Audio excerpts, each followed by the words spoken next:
Judith chapter 2. In the 18th year, on the 22nd day of the first month, there was talk in the palace of Nebuchadnezzar, king of the Assyrians, about carrying out his revenge on the whole region, just as he had said. He summoned all his attendants and all his nobles, and set before them his secret plan, and recounted fully with his own lips all the wickedness of the region. They decided that all who had not obeyed his command should be destroyed. When he had completed his plan, Nebuchadnezzar, king of the Assyrians, called Holofernes, the chief general of his army, second only to himself, and said to him, "Thus says the great king, the Lord of the whole earth, leave my presence, and take with you men confident in their strength, 120,000 foot soldiers, and 12,000 cavalry. March out against all the land to the west, because they disobeyed my orders. Tell them to prepare earth and water, for I am coming against them in my anger, and will cover the whole face of the earth with the feet of my troops, to whom I will hand them over to be plundered. Their wounded shall fill their ravines and gullies, and the swelling river shall be filled with their dead. I will lead them away captive to the ends of the whole earth. You shall go and seize all their territory for me in advance. They must yield themselves to you, and you shall hold them for me until the day of their punishment. But to those who resist, show no mercy, but hand them over to slaughter and plunder throughout your whole region.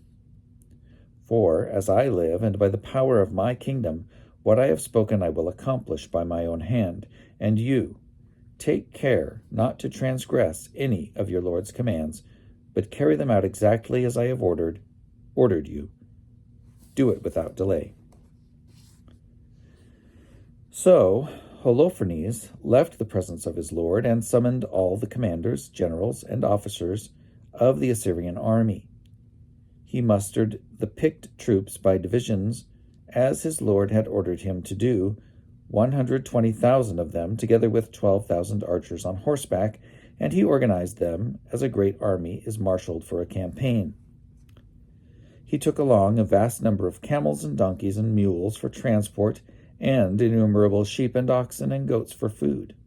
Also, ample rations for everyone, and a huge amount of gold and silver from the royal palace.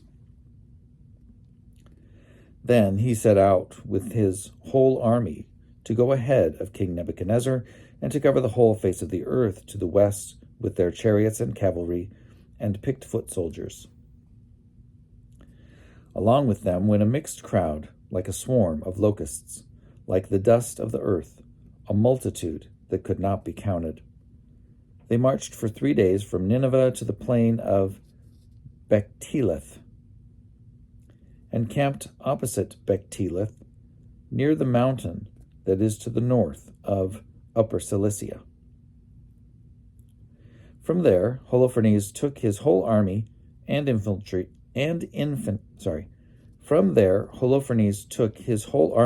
the infantry, cavalry, and chariots, and went up into the hill country. He ravaged Put and Lud, and plundered all the Rasacites and the Ishmaelites on the border of the desert, south of the country of the Chalaeans, or Chalaeans.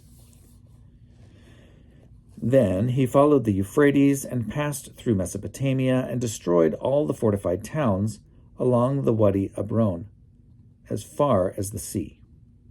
He also seized the territory of Cilicia and killed everyone who resisted him. Then he came to the southern borders of Japheth, facing Arabia. He surrounded all the Midianites and burned their tents and plundered their sheepfolds. Then he went down into the plain of Damascus during the wheat harvest and burned all their fields and destroyed their flocks and herds and sacked their towns and ravaged their lands and put all their young men to the sword. So fear and dread of him fell upon all the people who lived along the seacoast, at Sidon and Tyre, and those who lived in Sur and Osina, and all who lived in Jamnia. those who lived in Azotus and Ascalon feared him greatly.